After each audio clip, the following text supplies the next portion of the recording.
जय गुरु जी, शुक्राना गुरु जी। संगत जी, गुरु जी का अनंत अनंतम शुक्राना। ओम नमः शिवाय, शिव जी सदा सहाय। ओम नमः शिवाय, गुरु जी सदा सहाय। संगत जी, गुरु जी हमारे साथ हर बुरे से बुरे वक्त में भी खड़े होते हैं और हर अच्छे से अच्छे वक्त में भी खड़े होते हैं। संगत जी, गुरु जी की ब्लेसिंग हमें हर तरफ से मिलती है, बस हमें समझना चाहिए। संगत जी, दुख आए तो समझो कि गुरु जी ने हमारे बुरे कर्म काट दिए हैं और हमें आने वाले समय के लिए अच्छा समय गिफ्ट में ब्लेस कर दिया है। और संगत जी, सुख आए तो समझो गुरु जी हमसे बहुत खुश है, हमारे अच्छे कर्मों का हमें फल दे रहे हैं और हमें अच्छी अच्छी ब्लेसिंग दे रहे हैं। गुरु जी हमें अपने अपार कृपा से हमें अच्छे जीवन जीने का आनंद दे रहे हैं। तो संगत जी, शिव पुराण का पाठ गुरु जी ने जो बताया कि शिव पुराण का पाठ करो, और आंटी जी इतनी प्यारी सेवा करती हैं। तो संगत जी, शिव पुराण के पाठ की एक बहुत ही अलग महत्वता है। संगत जी, यह आपके जीवन के सभी कष्टों को खत्म कर देगा, आपको एक न्यू लाइफ ब्लेस करेगा। आइए सत्संग को शुरू करते हैं गुरु मंत्र जाप से। पाठ को ओम नमः शिवाय, शिव जी सदा सहाय। ओम नमः शिवाय, गुरु जी सदा सहाय। जय गुरु जी। पाठ है शिव पुराण का आंटी जी के द्वारा। जय गुरु जी।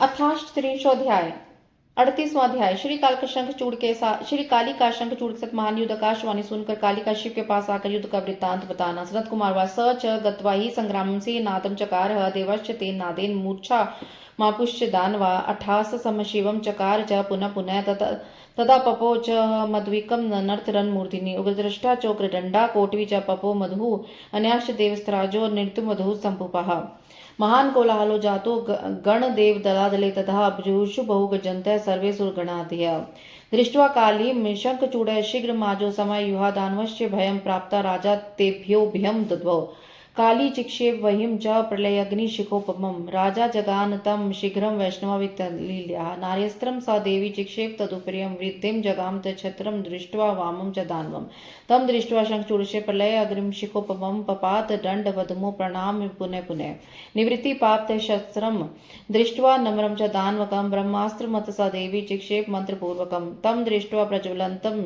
च प्रणयभुवि स्थितं ब्रह्मस्त्रेण दानवेन्द्रो विनिवर्कारं चकारः अत क्रुद्धो दानवेन्द्रो धनुष्करिष्ये रहसा चिक्षेप दिव्यान्यस्त्राणि देव्यः वै मंत्रपूर्वकम् आहारं समरे चक्रे प्रसाय मुखमायतं जगर्जं सठासं च दानवा भयमुः काल्या चिक्षेप शक्तिं स शतयोजनमायतां देवी दिव्यास्त्रजलेन शन्तखण्डं चकारसा स च वैष्णवास्त्रं च चिक्षेप चण्डिकोपरि मायस्रवन् काली च विन्नवान् चकारसा एवं चिरतरं युद्धमन्युजनं सभुवं ह प्रशिक्षवभवन् सर्वे देवाश्च दानवापि अथ क्रुधमा देवी काली कलसमारणे जगाम मन्त्रपूतं च शरं पाशुपतं रुषः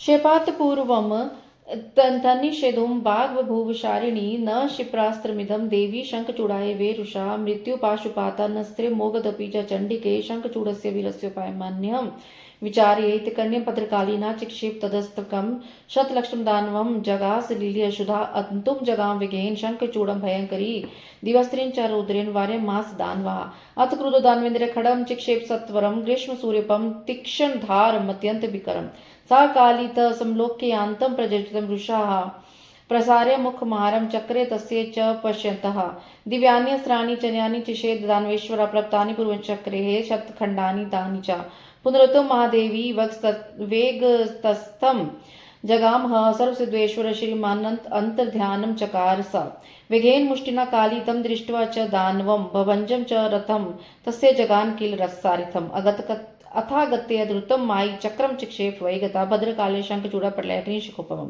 सा देवी तं तदा चक्रं वामहस्तेन लील्या जग्राम स्वमुखनिवारं चक्रे रुषा द्रुतं मुष्ट्या जगान तं देवी महाकोपेन वेगता बभ्राम देनवन्द्रपि क्षणं मूर्छोऽपि स शयनेन चेतनां प्राप्य स चस्तो प्रतापवान् न चक्रे बायुधं च मातृबुद्धिः तया सह गृहीत्वा दानं देवी भ्रमित्वा पुनः पुनः उधर्वं च प्राप्य मास महाकोपेन वेगता।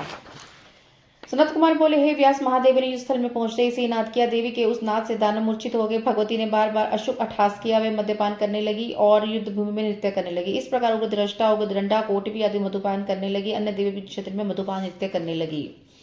उस समय गणों एवं देवताओं के दल में महान कोलाहल उत्पन्न हो गया और सभी देवता गण आदि तीव्र गर्जना करते हुए हर्षित हो रहे थे। तब शंखचूड़ काली को देखकर शीघ्र संग्राम भूमि में आया। जो दानव भयभीत हो रहे थे उन्हें राजा ने अभयदान दिया। काली ने प्रलय अग्नि की शिखा के समान अग्निस्त्र चलाया। तब शंखचूड़ ने उसे अपने वैष्णवास्त्र से शांत कर दिया। उन देवी ने शीघ्र ही उसके ऊपर नारायणास्त्र का प्रयोग किया। वह अस्त्र दानव को प्रतिकूल देखकर जब पड़ने लगा तब तो प्रलय अग्निशिखा के समान उस अस्त्र को अपनी ओर आता देखकर वह पृथ्वी पर दंड की भांति गिर पड़ा और गिरकर बारंबार उसे प्रणाम करने लगा। दानव को इस प्रकार विनम्र देखकर यह अस्त्र शांत हो गया। तब उन देवी ने मंत्र पूर्वक ब्रह्मास्त्र चलाया। जलते हुए ब्रह्मास्त्र को देखकर उसे प्रणाम करके पृथ्वी पर खड़ा हो गया। दानवेंद्र ने इस प्रकार ब्रह्मास्त्र से अपनी रक्षा की। इसके बाद दानवेंद्र क्रोधित हो बड़े वेग से धनुष चढ़ाकर देवी पर मंत्र पूर्वक दिवास्त्र छोड़ने लगे। देवी भी विशाल मुख फैलाकर संग्राम में समस्त अस्त्र शस्त्र खा गई और अट्टहास पूर्वक गरजने लगी, जिससे दानव भयभीत हो गए। तब उस दानव ने 100 योजन विस्तार वाली अपनी शक्ति से काली पर प्रहार किया, किंतु उस देवी ने दिव्यास्त्रों की शक्ति से 100 टुकड़े कर दिए। तब उसे चंडिका पर वैष्णव अस्त्र चलाया, किंतु काली ने महेश्वर अस्त्र से उसे निष्फल कर दिया। इस प्रकार बहुत कालीपर्यंत उन दोनों का परस्पर युद्ध होता रहा। देवता एवं दानव दर्शक बनकर उस युद्ध को देखते रहे। उसके बाद युद्ध में काल के लिए क्रुद्ध हुई। काल के समय महादेव ने रोषपूर्वक मंत्र से पवित्र किया हुआ पाशुपत ग्रहण किया। उसके चलाने से के पूर्व ही उसे रोकने के लिए आकाशवाणी, हे देवी आप क्रोधपूर्वक इस अस्त्र को शंखचूड़ मत चलाइए। हे चंडी के इस अमोघ पाशुपात अस्त्र से भी वीर शंखचूड़ की मृत्यु नहीं होगी तथा कोई अन्य उपाय सोचिए। यह सुनकर भद्रकाली ने उस अस्त्र को नहीं चलाया। वे भूख से युक्त होकर लीलापूर्वक 100 लाख दानवों का भक्षण कर गए। वे भयंकर देवी शंखचूड़ को खाने के लिए वेगपूर्वक तब उस दानव ने दिव्य रुद्रास्त्र के द्वारा उन्हें रोक दिया। इसके बाद दानवेंद्र कुपित होकर शीघ्र ही ग्रीष्मकाल सूर्य के सदृश तीक्ष्ण धारवाल तथा अन्य अत्यंत भयंकर खड़ग चलाया। तब काली उस प्रज्वलित खड़ग को अपनी ओर आता देखकर रोषपूर्वक अपना मुख फैलाकर उसके देखती देखती उसका भक्षण कर गई। इस प्रकार उसने और पोत से दिव्यास्त्रों का प्रयोग किया, किंतु भगवती ने उसके सभी अस्त्रों का पूर्ववत 100 खंड कर दिए। पुनः महादेवी उसे खाने के लिए बड़े वेग से दौड़ी। तब सर्व सिद्धेश्वर वह दानव राज अंतर्ध्यान हो गया। काली ने उस दानव को न देखकर बड़े वेग से अपनी मुष्टिका के द्वारा उसके रथ को नष्ट कर दिया। तब सारथी को मार डाला। इसके बाद वह मायावी शंखचूड़ ने बड़ी शीघ्रता से युद्ध स्थल में प्रकट होकर प्रलय अग्नि की शिखा के समान जलते हुए चक्र से भद्रकाली पर प्रहार किया। देवी ने उस चक्र को अपने बाएं हाथ से लीलापूर्वक पकड़ लिया और बड़े क्रोध के साथ शीघ्र ही अपने मुख से उसका भक्षण कर दिया। देवी ने अत्यंत क्रोधपूर्वक बड़े वेग से मुष्टिका द्वारा उस पर प्रहार किया, जिससे वह दानवराज चक्कर काटने लगा और मूर्छित हो गया। वह प्रतापी क्षण में चिंता प्राप्त करके पुनः उठ गया और उनके प्रति माता का भाव रखने के कारण उनके साथ बहु युद्ध नहीं किया। देवी ने उस दानव को पकड़कर बारंबार घुमाकर बड़े क्रोध के साथ वेगपूर्वक ऊपर की ओर फेंक दिया। उपपात च वेगेन शंखचूड़ा प्रतापवान निपत्य च समुस्ततो प्रणम्य भद्रकालिकं रथेन्द्र सार निर्वाण विमानम सुमोहरम आरुहो सष्टात्मा न भ्रांतोपि मारणे दानवानम ही शतजम स पापो कालिका शुद्ध स्मरंतरे तत्र वाघ बहुवशारिणी लक्ष्यम च दानवेन्द्रम विष्टम ननोधना उत्तम गुंजताम साधरम तत्स्तवम भुक्षव चेश्वरी। वह प्रतापी शंखचूड़ पड़े वेग से ऊपर गया, पुनः नीचे गिर कर भद्रकाली को प्रणाम करके स्थित हो गया। तत्पश्चात प्रसन्नचित्त वह दानव श्रेष्ठ रत्न निर्मित विमान पर सवार और सावधान होकर युद्ध के लिए उदित हो गया। काली भी शुदातुर हो दानों का रक्तपान करने लगी। इसी बीच वहां आकाशवाणी हुई कि हे ईश्वरी, अभी तक इस रण में महान अद्भुत एवं उद्यत एवं गर्जना करते 1 लाख दानव शेष हैं, अतः आप इनका भक्षण करें। संग्राम में दानवेन्द्रम च हंतुम न कुरु मानसम अवैध्यहम शंखचूड़स्तव देवती निश्चयम तश्रुत्वा वचनम देवी निसृतम व्योम मंडला तान्वाम बहुना च मासम च रुधिरम तथा भुक्ता पित्वा भद्रकाली शंकरातिमयो उवाच रणवृंताम पौर्यवरेण संग्रामम। हे देवी, आप संग्राम में इस दानवराज के वध का विचार ना कीजिए। वह शंखचूड़ा आपसे अवध्य है, यह निश्चित है। आकाश मंडल से निकली हुई इस वाणी को सुनकर देवी भद्रकाली बहुत से दानवों का मांस एवं रुधिर पीकर शिव जी के पास आ गई और अध्योपांत युद्ध का सारा वृत्तांत पूर्व पर क्रम से उन्होंने उनसे निवेदन किया। इति श्री महाप्राण संहिता पंचमे युद्धखंडे शंखचूड़वते काली युद्ध वर्णन नाम 3 अध्याय। इस प्रकार श्री महापुराण के अंतर्गत द्वितीय रुद्र संहिता के 5वें युद्धखंड में शंखचूड़ वध के अंतर्गत काली का युद्ध वर्णन नामक 38वां अध्याय पूर्ण हुआ। जय गुरु जी, शुक्राना गुरु जी।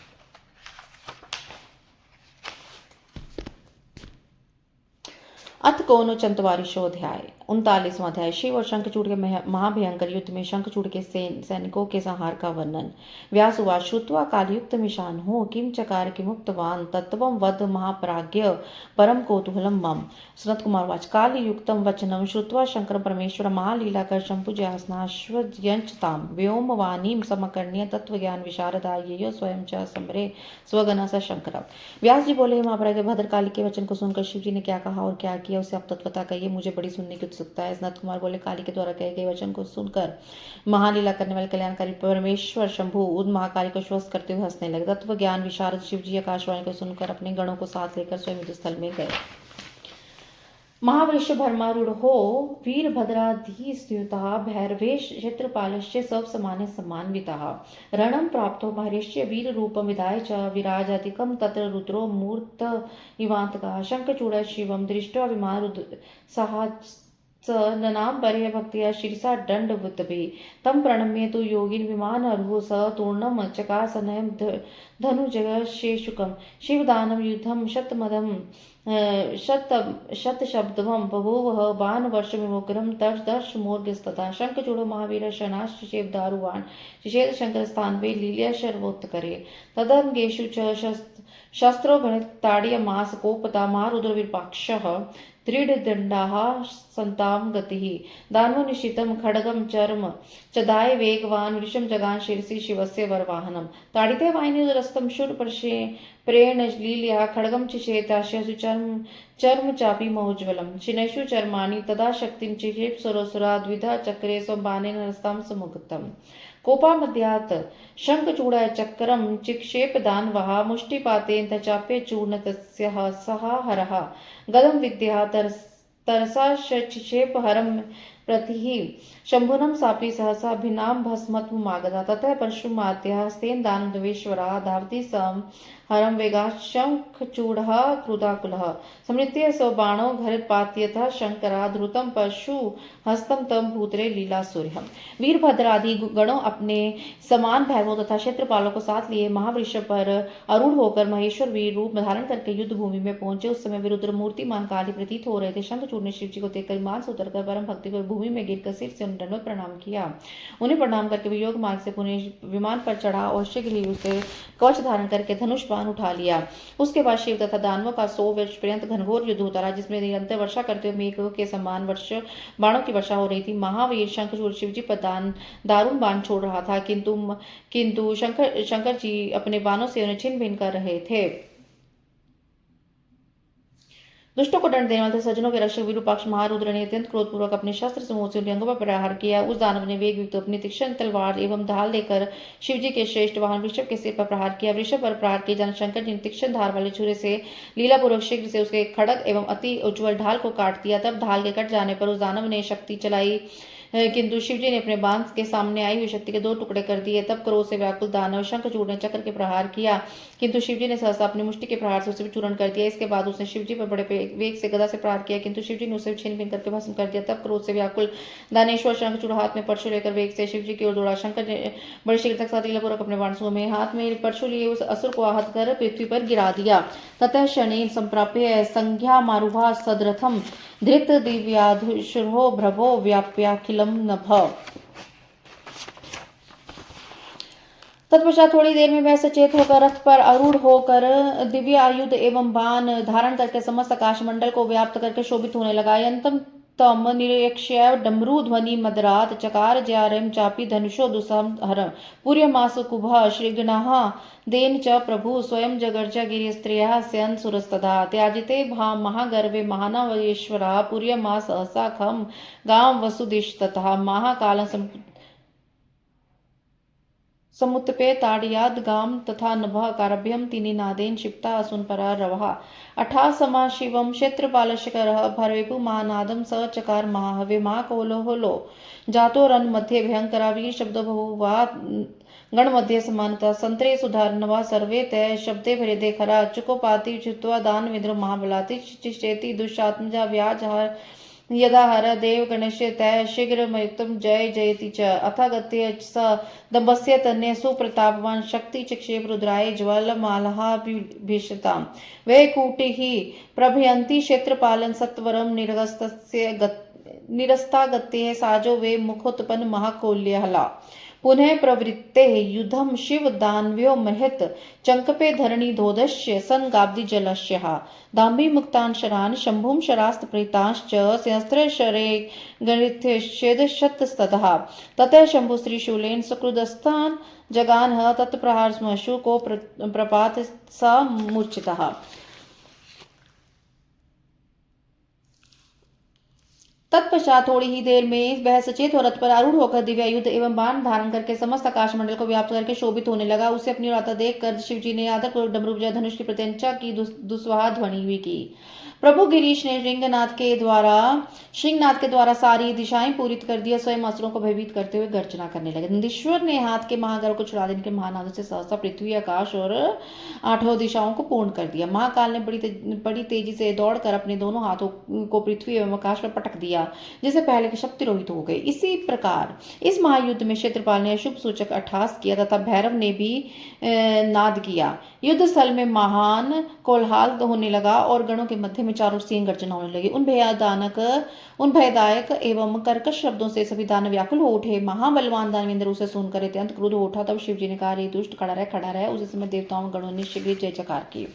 इसके बाद महाप्रतापी दंभपुत्र ने आकर ज्वालमाला के समान अत्यंत भीषण शक्ति शिवजी पर चलाई। क्षेत्रपाल ने अग्नि ज्वाला के समान आती हुई शक्ति को बड़ी शीघ्रता से युद्ध में आगे बढ़कर देकर अपनी मुख से उत्पन्न उल्का से नष्ट कर दिया। उसके अनंत पर पुनः शिवजी उस दानव और मां का भयंकर युद्ध होने लगा, जिससे पर्वत, समुद्र में जलाशयों के सहित पृथ्वी एवं 2 लोक कंपित उठे। दंभपुत्र शंखचूड़ के द्वारा छोड़े गए सैकड़ों हजारों बाणों को शिवजी अपने उग्र बाणों से छिन्न भिन्न कर रहे थे तथा शिवजी के द्वारा छोड़े गए सैकड़ों हजारों बाणों को वे अपने उग्र बाणों से छिन्न भिन्न कर दिया। तब शिवजी ने अत्याधिक क्रोधित हो अपने त्रिशूल से दानव पर प्रहार किया और प्रहार करने को सहने में असमर्थ मूर्छित होकर भूमि पर गिर पड़ा।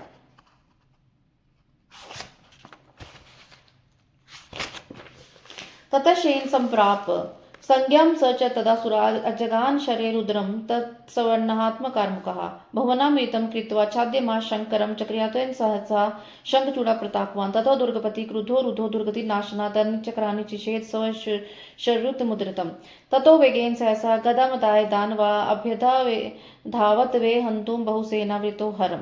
इसके बाद षण्मात्र में चेतना प्राप्त करके व्यास धनुष लेकर बाणों से शिवजी पर प्रहार करने लगा। उस प्रतापी दानव शंखचूड़ ने 10,000 भुजाओं का निर्माण करके 10,000 चक्रों से शंकर जी को ढक दिया। तदंतर कठिन दुर्गति के नाश करता दुर्गापति शंकर जी ने कुपित होकर अपने श्रेष्ठ बाणों से शीघ्र ही उन चक्रों को काट दिया। तब बहुत सारे सेना से घिरे हुए वह दानव बड़े वेग से सहसा गदा उठाकर शंकर जी को मारने के लिए दौड़ा।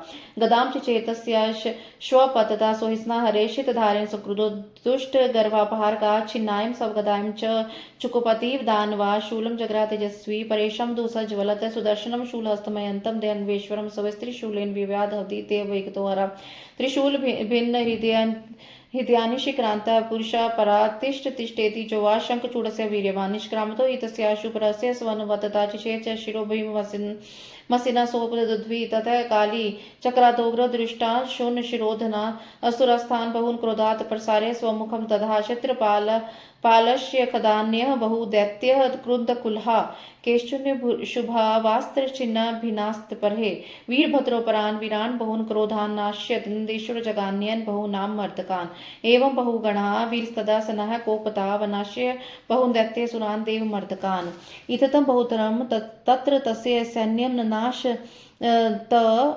विद्रुता शापरेः वीरा बहु भयकातरा। इसके बाद षण्मात्र चेतना प्राप्त करके वह धनुष लेकर बाणों से शिवजी पर प्रहार करने लगा। उस प्रतापी दानवराज शंखचूड़ ने 10,000 भुजाओं का निर्माण करके 10,000 चक्र शंकर जी को ढक दिया। तदंतर कठिन दुर्गति के नाश करता दुर्गापति शंकर जी ने कुपित होकर अपने श्रेष्ठ बाणों से शीघ्र उस चक्र को काट दिया। तब बहुत सारे सेनों से घिरा हुआ दानव बड़े वेग से सहसा गदा उठाकर शंकर जी को मारने के लिए दौड़ा। दुष्टों के गर्भ को नष्ट करने वाले शिव जी ने क्रुद्ध होकर तीक्ष्ण धार वाली तलवार से शीघ्र ही उसकी गदा भी काट दी। तब अपनी गदा के छिन्न भिन्न हो जाने पर उस दानव को बड़ा क्रोध उत्पन्न हुआ और उस तेजस्वी ने शत्रुओं के लिए सहाय अपना प्रज्वलित त्रिशूल धारण किया। शिव जी के हाथ में त्रिशूल लेकर आता हुआ देखकर उस दक्षिण दुर्जेश्वर के हृदय में बड़े वेग से अपने त्रिशूल से प्रहार किया। तब त्रिशूल से विभिन्न शंखचूड़ के हृदय से एक पराक्रमी श्रेष्ठ पुरुष निकला और खड़े रहो इस प्रकार कहने लगा। उसके निकलते शिव जी ने हंसकर शीघ्र अपने खड़ग से उसके शब्द करने वाले भयंकर सिर को काट दिया, जिससे वह पृथ्वी पर गिर पड़ा। इधर काली ने अपना उग्र मुख फैलाकर बड़े क्रोध से अपने दांतों से उन असुरों के सिरों को पीस पीस कर चबाना प्रारंभ किया। इसी प्रकार क्षेत्रपाल भी क्रोध में भरकर अनेक असुरों को खाने लगे। जो जो शेष बचे थे वे भैरव के अस्त्र से छिन्न भिन्न होकर नष्ट हो गए। वीरभद्र ने क्रोधपूर्वक दूसरे बहुत से वीरों को नष्ट कर दिया था। नंदीश्वर से अन्य बहुत से देव शत्रु असुरों को मार डाला। इस प्रकार जब उस समय शिव जी के बहुत से गणों ने देवताओं को कष्ट करने देने वाले अनेक दैत्यों असुरों को नष्ट कर दिया। इस प्रकार उनकी बहुत सेना नष्ट हो गई। वह भय से व्याकुल हुए अनेक दूसरे वीर भाग गए। इति श्री शिवमहापुराणे द्वितीयायां संहितायां पंचमे युद्धखंडे शंखचूड़ सैन्य वध वर्णम नाम के 300 इस प्रकार श्री ऋषि महापुराण के अंतर्गत द्वितीय संहिता के पंचम युद्धखंड में शंखचूड़ सैन्य वध वर्ण नामक 39वां अध्याय पूर्ण हुआ। जय गुरु जी, शुक्राना गुरु जी।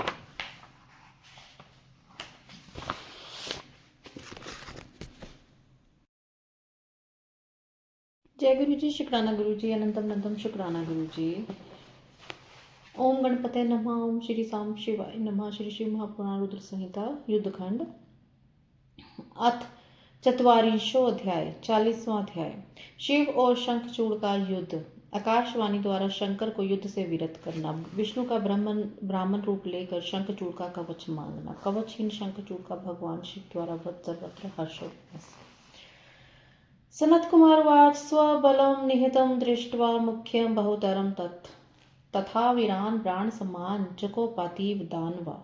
उवाच वचनम शुंभुम तिष्ठामि यजो स्थिरो भव किमेति निहत मेध्य सम्मुखे समरम कुरु। इत्युक्त्वा दानवेन्द्रो असौ सनद्धे समरे मुने अगच्छ निश्चयं कृत्वा विमुखं शंकरस्य च। दिव्यान्यस्त्राणि चिक्षेप महारुद्राय दानवा चकार शर्ववृष्टिं च तोयवृष्टिं यथ घना।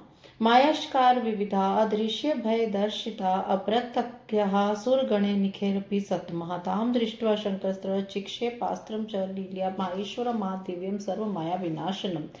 तेजसा तस्य तन्माया नष्टाशन द्रुतं तथा दिव्यान्यस्त्राणि तन्नेव निस्तेजान्यभवन्नपि। अथ युद्धे महेशान् सदाय महाबला शूलं जग्राय सहसा दुर्वीर्यस्तुजसम्। तदैव त्वनिषेधुं च बाघभुव शरीरणी शिवशूलं च नाचेदानीं प्रार्थनां शृणु शंकर। सर्वथा त्वं समर्थो हि शन्नाद ब्रह्मांड नाशने। किमेकदान्वेष शंखचूडस्य साम्प्रतं तथापि वेदमर्यादा न नाश्य स्वामिना त्वया।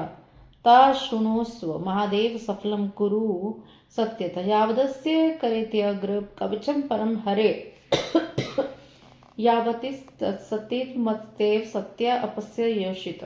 तावदस्य जरा मृत्यु शंखचूडस्य शंक नास्तीत्य विततं नाथ विदेहि ब्रह्मो वचः। इति कर्ण्य नभोवाणीं तत्युक्ते हरे त्वधा हरिगेच्छे अगतो विचनुष्तं द्विदेश ततां गति। वृद्ध ब्राह्मण विषेण विष्णु मार्य विना वरहा शंखचूडोपखंडं च गतोवाच स तथा। सनत कुमार बोले, हे व्यास, इसके बाद अपनी मुख्य मुख्य बहुत सी सेनाओं को तथा प्राण के समान वीरों को नष्ट होते देखकर दानव अत्यधिक क्रुद्ध हुआ। उसने शंकर से कहा, मैं युद्ध भूमि में खड़ा हूं और आप ही स्थिर हो जाइए। इनको मारने से क्या लाभ, मेरे सामने खड़े होकर युद्ध कीजिए। हे मुनि, इस प्रकार यह दानव युद्ध करने का निश्चय करके सन्नद्धों को युद्ध भूमि में शंकर के समान सम्मुख गया। वह दानव शिव जी पर दिव्य अस्त्र छोड़ने लगा। जैसे मेघ जल वृष्टि करता है उसी प्रकार वह बाणों की वर्षा करने लगा। उसने भय उत्पन्न करने वाली अनेक प्रकार की माया भी प्रकट की। उस अप्रत्यक्ष माया को समस्त देवता न देखकर उस माया को देखकर शिव जी ने सभी प्रकार की माया को नष्ट करने वाले महादेव महेश्वर अस्त्र को लीलापूर्वक छोड़ा। उसके तेज से शीघ्र ही उस असुर की सारी माया तत्काल नष्ट हुई। दिव्यास्त्र भी तेज हो गई। इसके बाद महाबली महेश्वर ने युद्ध में उसका वध करने के तेजस्वियों के लिए भी दुर्निवार्य त्रिशूल सहसा धारण किया। उसी समय उन्हें रोकने के लिए आकाशवाणी हुई, हे शंकर, इस प्रकार त्रिशूल मत चलाइए, मेरी प्रार्थना सुनिए। हे ईशाक्षण मात्र में सारे ब्रह्मांड को नष्ट करने में समर्थ है, तब इस समय शंखचूड़ दानव के वध की क्या बात है। फिर भी आप स्वामी को वेद मर्यादा नष्ट नहीं करनी चाहिए। हे महादेव, उसे सुनि सत्य रूप से सफल कीजिए। जब तक इसके हाथ में विष्णु का परम उग्र कवच है और जब तक इसकी पवित्रता पतिव्रता स्त्री का सतीत्व है, तब तक हे शंकर इस शंखचूड़ की जरा एवं मृत्यु भी नहीं हो सकती। हे नाथ, ब्रह्मा के इस वचन को सुनकर आप सत्य कीजिए। इस आकाशवाणी को सुनकर वैसा ही होगा। इस प्रकार शंकर जी कहने पर उस समय शंकर जी की इच्छा से सज्जनों के रक्षक विष्णु आ गए और शंकर जी ने उन्हें आज्ञा दी। तब मायावियों में श्रेष्ठ विष्णु वृद्ध ब्राह्मण का वेश धारण करके शंखचूड़ के पास जाकर उनसे कहने लगे। वृद्ध ब्राह्मण उवाच देहि भिक्षाम दानवेन्द्र महायां प्राप्त्य संप्रातम नेदिनीं कथिष्यामि प्रकटम दीनवत्सलम पश्चात्वाम कथयिष्यामि पुनः सत्यम करिष्यसि। ओमित्युवाच राजेन्द्र प्रसन्न वेदनेशना कवचार्थी जनशहामित्युवचेति सच्चलात् श्रुत्वा दानवेन्द्रोऽसौ ब्राह्मणे सत्यवाग्भ्यो तद्वधो क्वचं दिव्यं विप्राय प्राणसमतं मायथम तुम कवचम तस्मज्ग्रह वे हरिः शंखचूडस्य रूपेण जगाम तुलसीं प्रति गत्वा तत्रस्तस्य योनो मायाविशारदा वीर्यधारं चक्राशु देवकारिता मुनीश्वरा। एतस्मिन्नन्तरे शम्भु मीर्यन्विषय वाच्य प्रभु शंखचूडवर्धताय शूलं चग्रहा प्रज्वलत् तशूलं विजयं नाम शंकरस्य परमात्मना संचकाशे दिशा सर्वे रोदसी संप्रकाश्यन् कोटि मध्याहन मार्तंड प्रलय शिखोपम दुनिवार्यम च द्वदशमे व्यर्थम वैरिघातकम तजसाम चक्रमत्यज्ञम सर्वशास्त्रानायकम सुरसुरानम सर्वेशम दुसहा च भयंकरम सुहर्तुम सर्वब्रह्मांडम वलंभ्यम च लील्या ससिस्तम परमम तत्र एकत्रीभूय विज्वलत् धनु सहस्त्रम दीर्घेण प्रस्थेन शतहस्तकम जीव ब्रह्मण स्वरूपम च नित्य रूपम हरितम विभ्रवद व्योमिनित शूलम शंखचूड़ोपरीक्षणात् चकार भस्म तछेग्रम निपत्य शिव शासनात् अथ शूलम महेशस्य द्रुतम वरित्य शंकरम ययो विहस्य विप्रमनुः सब कार्यकृत नेदो दुर्धुम्भे स्वर्गे जगुद गंधर्व किन्नरः तुष्ट विमुन्य देवा निरितु चापस्रोगनः विभु पुष्प वृष्टिश्च शिवासुपेरि संततः प्रशंसस हरि ब्राह्मणः शक्राधा मुन्यस्तथा शंखचूड़ो दानवेन्द्रः शवस्य कृपया तदा शापमुक्तो विभुवात् पूर्वरूपमाह अस्थिभिः शंखचूडस्य शंखजाति विभुवः प्रशस्तं शंखतोयं च सर्वेषां शंकरविना विशेषेण हरलक्ष्म्या शंखतोयं महाप्रियं सम्बन्धिनं च तस्यापि न हरस्य महामुने तमितम शंकरो हत्वा शिवलोकम जगाम सा सुपृष्टो वृषारूढ़ा सोम स्कंद गणावृता।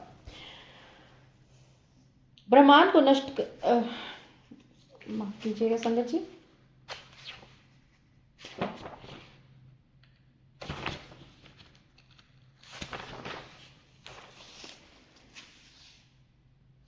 उसी समय उन्हें रोकने के लिए आकाशवाणी हुई, हे शंकर, इस प्रकार आप त्रिशूल मत चलाइए, मेरी प्रार्थना सुनिए।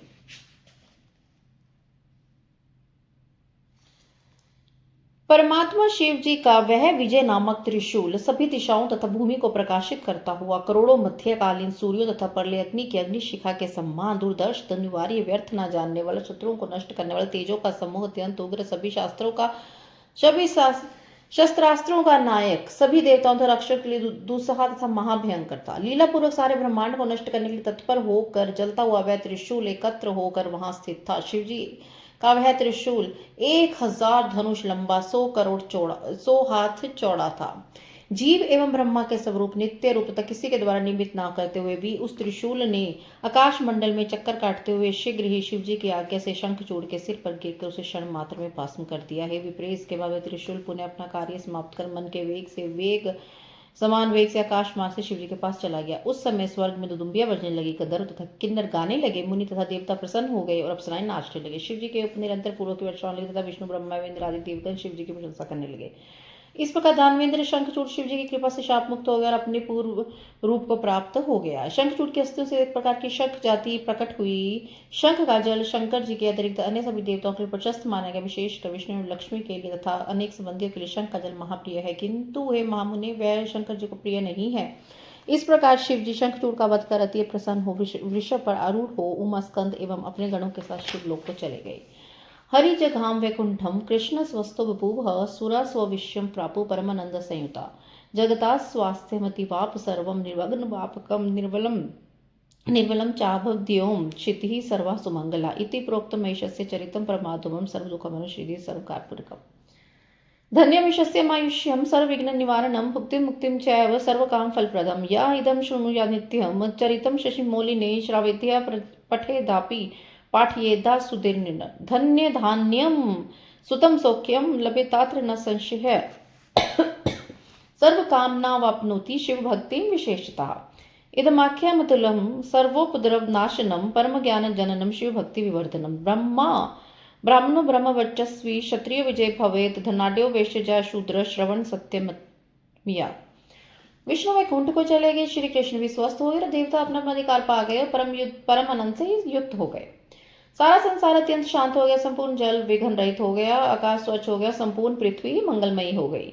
हे व्यास, इस प्रकार मैंने शिव जी का चरित्र कह दिया है, जो आनंद प्रदान करने वाला, सारे दुखों को दूर करने वाला, लक्ष्मी की वृद्धि करने वाला, सभी कामनाओं को पूर्ण करने वाला, धन्य यश और आयु को बढ़ाने वाला है, समस्त विघ्नों को नष्ट करने वाला, भुक्ति और मुक्ति को प्रदान करने वाला है, समस्त कामनाओं का फल देने वाला है। जो बुद्धिमान मनुष्य शंकर के इस चरित्र को नित्य सुनाता पढ़ाता है, वह इस लोक में धन धान्य तथा सुख प्राप्त करता है, सुख प्राप्त करता है और सभी कामनाओं को विशेषकर शिव भक्ति की प्राप्ति करता है। इसमें संदेह नहीं है। संतुलनीय सभी उपद्रवों का नाश करने, परम ज्ञान उत्पन्न करने वाले, शिव के प्रति भक्ति की वृद्धि करने वाले, आख्यान को सुनने वाला, ब्राह्मणते से युक्त, क्षत्रिय विजयी, वैश्य धन से संपन्न एवं शुद्ध श्रेष्ठता को प्राप्त करता है। इति श्री श्री महापुराणे द्वितीय संहितायां पंचमे युद्धखंडे शंखचूड़ वधोपाख्यान नाम चत्वारिंशोऽध्याय। इस प्रकार श्री श्री महापुराण के अंतर्गत द्वितीय युद्ध संहिता के पंचम युद्ध खंड में शंखचूड़ वध नामक 40वां अध्याय पूर्ण हुआ। जय गुरु जी, शुक्राना गुरु जी। अध्याय चत्वारिंशोऽध्याय 41वां अध्याय।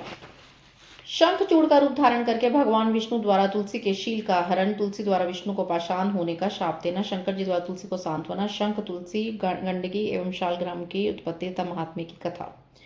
व्यास उवाच नारायणस्य भगवान वीर्यधानं चकार है तुलस्य केन यतनेन योनो दुदुक्त महर्षि।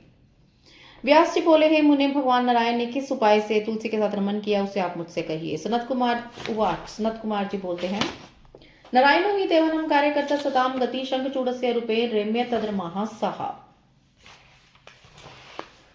तदेव शृणु विष्णोश्च चरितं प्रबुधां शिव शासनं कर्तुश्च मातुश्च जगतां हरे रणमध्ये व्योम वच श्रुत्वा देवेन शंभुना प्रेरिता शंखचूडस्य धृत्वा कवचं परं विप्ररूपेण त्वरितं माये निज हरि जगाम शंखचूडस्य रूपेण तुलसीगृहं दुदुम्बी वत्यम्मा तुलसी द्वारा सन्निधो जय शब्दं च तत्रैव बोध्यम्मा सुदीरं तुच्छत्वा चैव सा साध्वी परमानंद सोयता राजमार्गं गवाक्ष्यं ददर्श परमादरत् ब्रह्मानेभ्यो धनं दत्त्वा कार्यमास मंगलम ध्रुतं चकार श्रृंगारं ज्ञात्वा यातं निजं पतिम् अब्रूया तद्विष्णुर्देव्याः भवनं ययो शंखचूडस्य रूपे स मायावी देवकार्यकृता दृष्ट्वा तं च पुरं प्राप्तं स्वकान्तं समुद्रान्विता तत्पादौ शाल्यमास्ननां च रुरोध च रतन सिंहासने रम्य वास्यमास मंगलम तांबूलम च द्वदो तस्मै कपूर सुवासितम अद्य मे सफलम जन्म जीवनम शुभम हरणे गतम च प्राणेशम पश्चातस्य पुनर्गृहे इत्युक्त्वा संटाक्ष सा निरीक्ष्य सस्मितं मुधा प्रपच्च रणविरितांतम कांतम मधुर्य गिरा। सनत कुमार बोलते हैं, व्यास जी सज्जनों की रक्षा करने वाले तथा देवताओं का कार्य संपन्न करने भगवान विष्णु ने शंखचूड़ का रूप धारण करके उसकी स्त्री के साथ रमन किया। जगन माता पार्वती एवं शिव जी की आज्ञा का पालन करने वाले श्री हरि विष्णु के आनंदमयी इस चरित्र को सुनिए। युद्ध के मध्य में आकाशवाणी को सुनकर भगवान शिव जी से प्रेरित हुए विष्णु शीघ्र अपनी माया से ब्राह्मण के रूप धारण करके शंखचूड़ का कवच ग्रहण करके उसे पुण्य उस शंखचूड़ का रूप धारण करके उन्होंने तुलसी के द्वार पर दुदुम्बी बजाई जय शब्द का उच्चारण कर सुंदरी को जगाया। यह सुनकर वह साध्वी बहुत प्रसन्न हुई, अत्यंत आदरपूर्वक खिड़की से राजकुमार की ओर देखने लगी। उसने ब्राह्मणों को बहुत सा धन देकर मंगल गाया, तदनंतर अपने पति को आया जानकर शीघ्र श्रृंगार किया। शंखचूड़ के स्वरूप वाले तथा देव कार्य करने वाले मायावी विष्णु रथ से उतरकर उस देवी के भवन में गए। तब अपने स्वामी को आया देखकर प्रसन्नता से युक्त होकर उसका चरण प्रदर्शन किया, प्रणाम किया, वह रोने लगी। उसने उन्हें रतन के सिंहासन पर बिठाया और कपूर सुवासित तांबूल प्रदान किया। आज मेरा जन्म एवं जीवन सफल हो गया है, जो कि युद्ध में गए हुए अपने स्वामी को पुनः घर में देख रही हूँ। ऐसा कहकर मुस्कुराते प्रसन्नता पूर्वक तिरछी नजरों से स्वामी की ओर देखकर मधुर वाणी में युद्ध का समाचार पूछने लगी।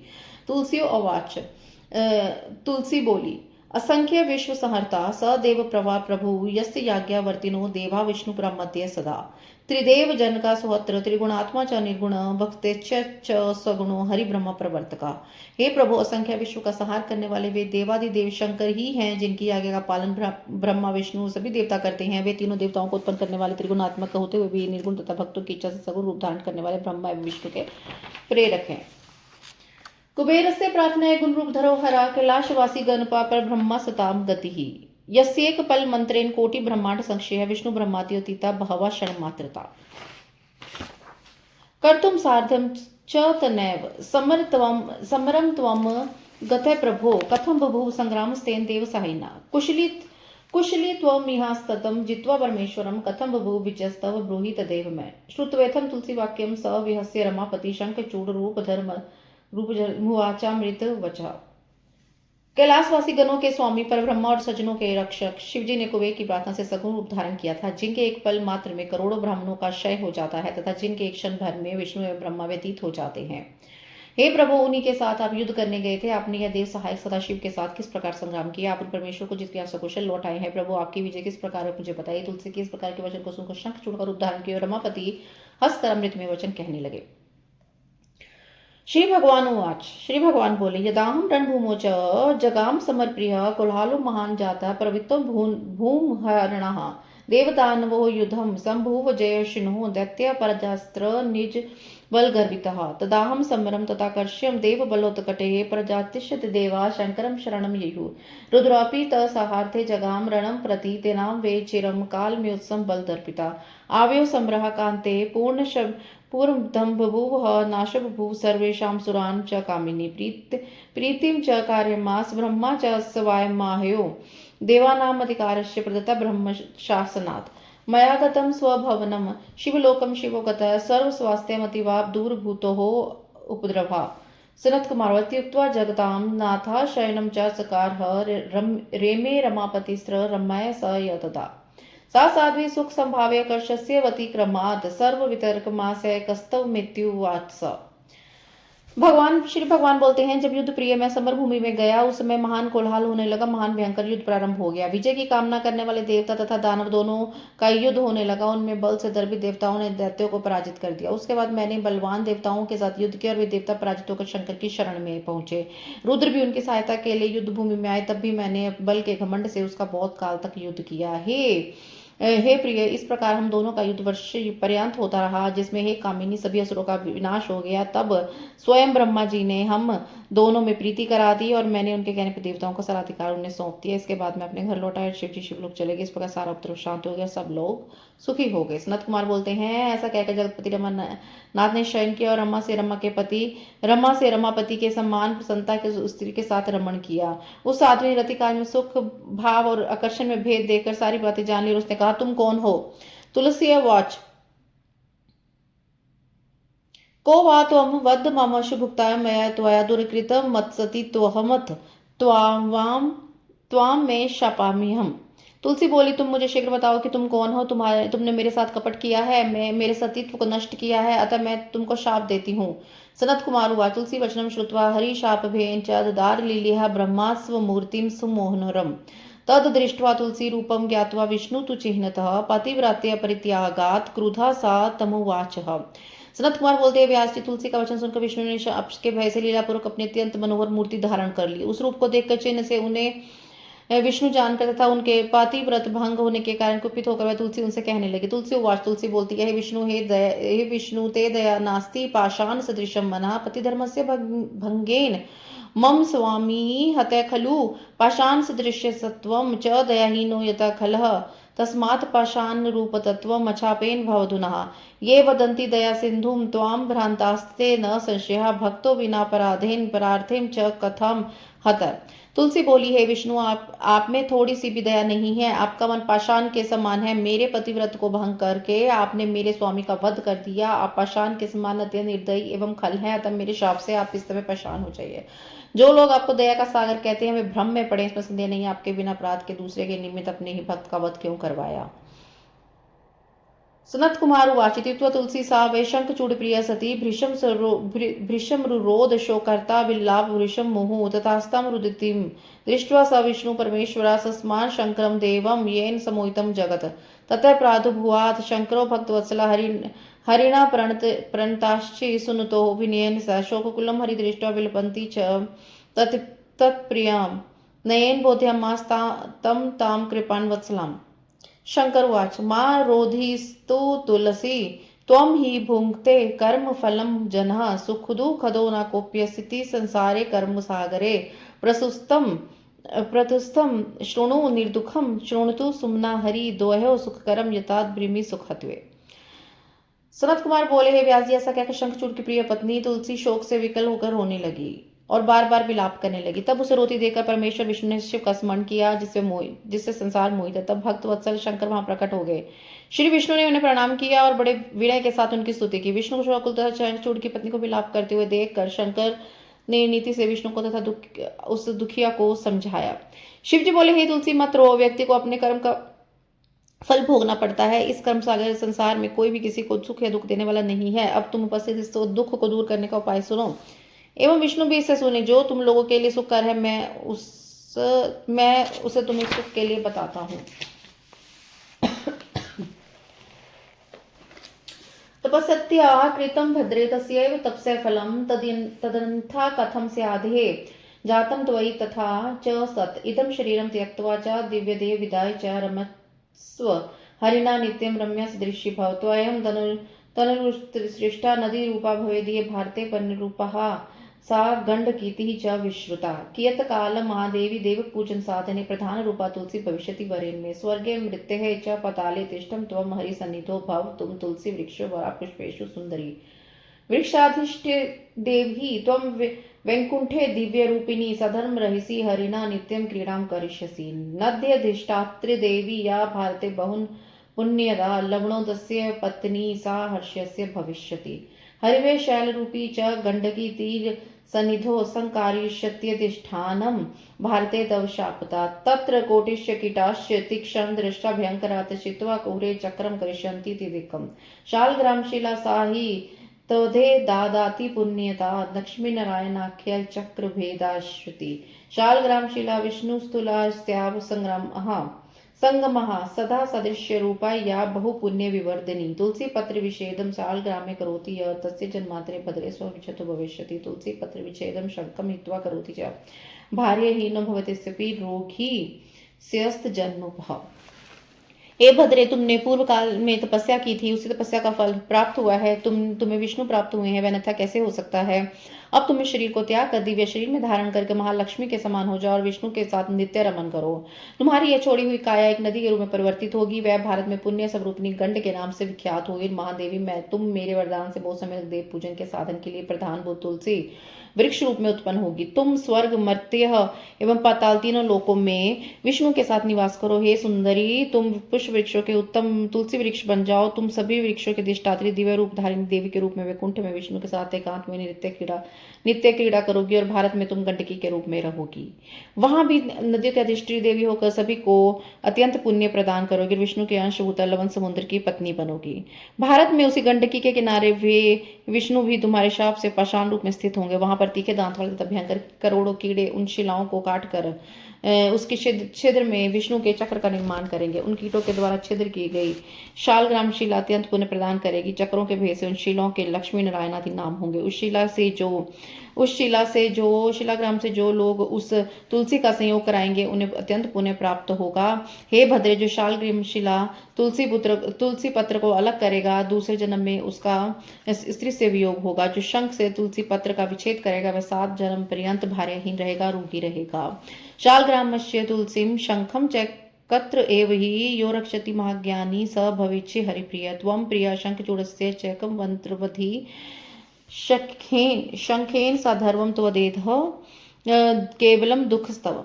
इस प्रकार जो महाज्ञानी शालग्राम शिला तुलसी तथा शंख को एक स्थान पर रखेगा वह श्री हरि का प्रिय होगा। तुम एक मनवंतर पर्यंत शंखचूड़ की पत्नी रही। शंखचूड़ के साथ यह तुम्हारा वियोग केवल इसी समय तुम्हें दुख देने के लिए हुआ है। सनत कुमार उवाच इति उक्त्वा शंकरस्त्र महात्म्य मूची वास्तुदाह शालग्राम शिलाश्च तुलसी बहुपुण्यदम। सनत कुमार बोले, हे व्यास, ऐसा कहकर शंकर जी ने शालग्राम शिला तथा तुलसी के महान पुण्य देने वाले महात्म्य का वर्णन किया है। ताशंत हितो भूत्वा मोदित्वा हरिचताम जगाम सौल्यम शंभु शर्मदो ही सदास्ताम। इति श्रुत्वा वचः शंभो प्रसन्ना तु तुलस्य भूत देहम च परित्यज्य दिव्य रूप बभूव। इस प्रकार उस तुलसी तथा श्री विष्णु को प्रसन्न करके सज्जनों का सदा कल्याण करने वाले शंकर जी अंतर ध्यान होकर अपने लोक चले गए। शिव जी के पास होकर तुलसी प्रसन्न हो गई, उसी समय उसी शरीर को छोड़कर दिव्य देह को प्राप्त हो गई।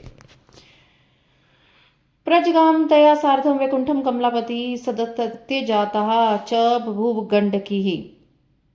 गंडकी नदी। कमलापति विष्णु भी उसी के साथ वैकुंठ चले गए और ऋषि तुलसी के द्वारा परित्यक्त उस शरीर से गंडकी नदी की उत्पत्ति हुई। शैलोभिच्युत सोयपि ततीरे पुण्यतो नृणाम कुर्वन्ति तत्र कीटाश्चिद्रम बहुविधम मुने जले पतंती यास्तशिलास्ति स्वती पुण्यदा स्थल सला पिंगला गेहाजोपताहे चैवहि इत्येवं कथितं सर्वं तव प्रश्नानुसारितः चरितं पुण्यदं शंभो सर्वकाम प्रदम नृणाम आख्यानमिदाख्यातं विष्णु महात्म्यमाश्रितं भुक्ति मुक्ति प्रदम पुण्यहं किं भूयं श्रोतुमिच्छसि। भगवान विष्णु भी उसके तट पर मनुष्यों का कल्याण करने वाले शालग्राम शिला के रूप में उपस्थित होकर, हे मुने, उनमें कीट अनेक प्रकार के छिद्र करते हैं। जो शिलाएं छिद्र जल में पड़ी रहती हैं वे अत्यंत पुण्यदायक होती हैं, तथा जो स्थल में रहती हैं उन्हें पिंगला नामक जानना चाहिए। वे मनुष्य को संताप भी प्रदान करती हैं। हे मुने, मैंने आपके प्रश्नों के अनुसार मनुष्य की सभी कामनाओं को पूर्ण करने वाले तथा पुण्य प्रदान करने वाले संपूर्ण शिव चित्र को कह दिया है। विष्णु के महात्म्य से मिश्रित आख्यान जिसे मैंने कहा है वह भुक्ति मुक्ति पर पुण्य देने वाला है। आगे हे व्यास, अब आप और क्या सुनना चाहते थे। श्री श्री महापुराण द्वितीय संहिता पंचमे युद्ध खंडे शंखचूड़वधोपाख्याने तुलसी शाप वर्णन नाम के चतुवारिंशोध्याय। इस प्रकार श्री श्री महापुराण के अंतर्गत द्वितीय युद्ध संहिता के पंचम युद्ध खंड में शंखचूड़वधोपाख्यान के अंतर्गत तुलसी शाप वर्णन नामक 41वां अध्याय पूर्ण हुआ। जय गुरु जी, शुक्राना गुरु जी, अनंतम अनंतम शुक्राना गुरु जी।